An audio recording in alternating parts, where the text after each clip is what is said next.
પ્રાગોડ પંખી તણો અને હેતનો હેમાળો, બજરંગી લખમણ જતી તું હનુમંત હઠાળો. હે બજરંગદાસજી, શેની ઉપમા આપવી અમારે તને? એમાં આઠે પોરને ઉતરે તારે અંગે અંગ ઉમંગ, ભાગ ખુલે તો ભેટતા એવો બગદાણે બજરંગ. પેરી ટૂંકી પોતડી અર્ધ ઉઘાડું અંગ, આઠે સીધી આટા દે એવો બગદાણે બજરંગ. થયો નથી અને થાશે નહીં એવો કોઈ નવદૂત, કહેજે સીતારામને કે સોંપે પાસો સપૂત. એવા આપણા બજરંગદાસ બાપલિયા. અને પરચા કહું તો મારો બાવલિયો ખાલી ખીચામાંથી અઢળક નાણું કાઢતો અને બાપા કહેતા કે આજ હાંજનું જમણ તારે અહીંયા કરવાનું, એટલે એને ન્યા જ કરવું પડતું, એ ઘરે ન જઈ શકતા. અને કોઈની ભરી બંદૂકે એમાંથી એ ફૂલડા ઉડાડતા આ બજરંગદાસ બાપા. અને આપણે આજે એવા ઘણા પરચા સાંભળવાના છે, તો આ વિડિયાને છેલ્લે સુધી જરૂર જોજો.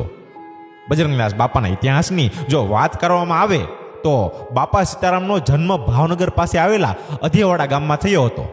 અધેવાડા ગામમાં આવેલા ઝાંઝરિયા હનુમાનજી મંદિરમાં થયો હતો. અને બાપાના જન્મનો ઇતિહાસ પણ બહુ અદ્ભુત છે.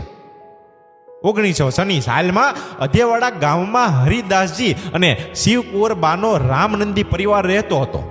માતા શિવકુંવરબા જ્યારે પોતાના પિયર જતા એ વખતે તેઓ બળદગાડામાં બેહીને જતા હતા, પરંતુ રસ્તામાં ઝાંઝરિયા હનુમાનજીનું મંદિર આવેલું ત્યાં પહોંચતા જ તેને પ્રસવ પીડા ઉપડી. અને તેથી ત્યાંની આજુબાજુની મહિલાઓ ભેગી મળીને માતાને મંદિરની ઝૂંપડીમાં લઈ ગયા.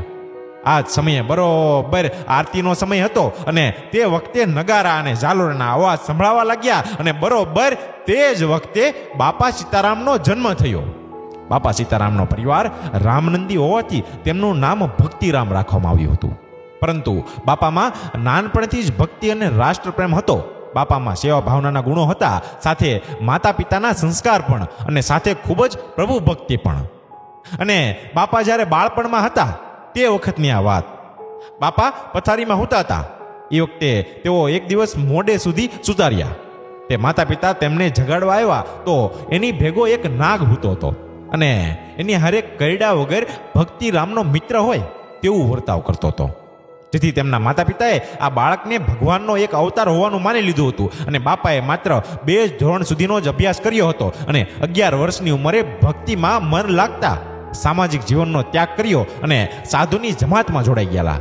અને હા, બાપાએ પોતાના ગુરુ સીતારામ બાપુ પાસેથી દીક્ષા લીધી હતી ને, એટલે આપણે આજ એને બાપા સીતારામ તરીકે ઓળખીએ છીએ. અને જ્યારે ગુરુ સીતારામ બાપુ પાસે દક્ષિણા લેવા ગયા ત્યારે તેમના ગુરુ સીતારામ બાપુ પાસેથી દીક્ષા લીધી અને સમાધિમાં લીન થઈ ગયા. જ્યારે પરમ તત્વ અને યોગ સિદ્ધિનો અહેસાસ થયો ત્યારે તેઓ ગુરુને દક્ષિણા આપવા પાછા ગયા. અને ગુરુ પાછા ભક્તિરામને ઓળખી ગયા અને કહ્યું કે ખરા ગુરુ તો તમે છો બાપ, મારે તમને કંઈક આપવું જોઈએ. ત્યારે તેમની પાસેથી બાપા સીતારામે એવું કંઈક આપવાનું કીધું કે જેના લીધે હંમેશા ભગવાન શ્રી રામનું રટણ થયા કરે. ત્યારે તેમને ગુરુએ બજરંગી શબ્દ આપ્યો અને સાથે કહ્યું કે જાઓ બજરંગી, હવે તમે દુનિયામાં ફરો અને દુખિયારાની સેવા કરો, અને જેથી દુનિયામાં તમને બજરંગદાસ તરીકે ઓળખશે. અને બજરંગદાસ બાપા હંમેશા લોકોને ભગવાન શ્રી રામનું નામ અને હનુમાનજીનું રટણ કરવાની લોકોને સલાહ આપતા.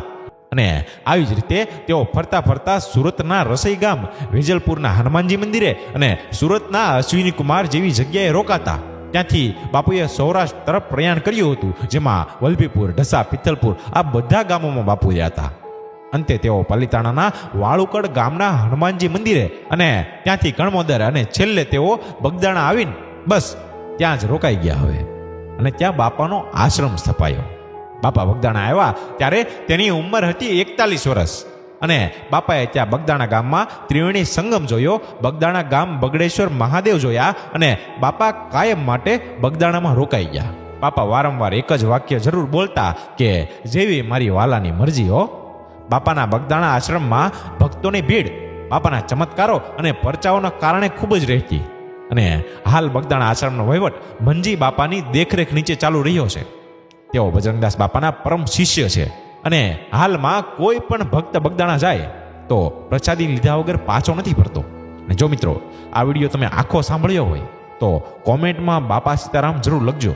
અને અમારો આ વિડીયો તમને ગમ્યો હોય તો વધુમાં વધુ શેર કરી આવા જ નવા સાહિત્યના વિડીયો સાંભળવા માટે અમારી ચેનલને સબસ્ક્રાઈબ અને ફોલો જરૂર કરજો.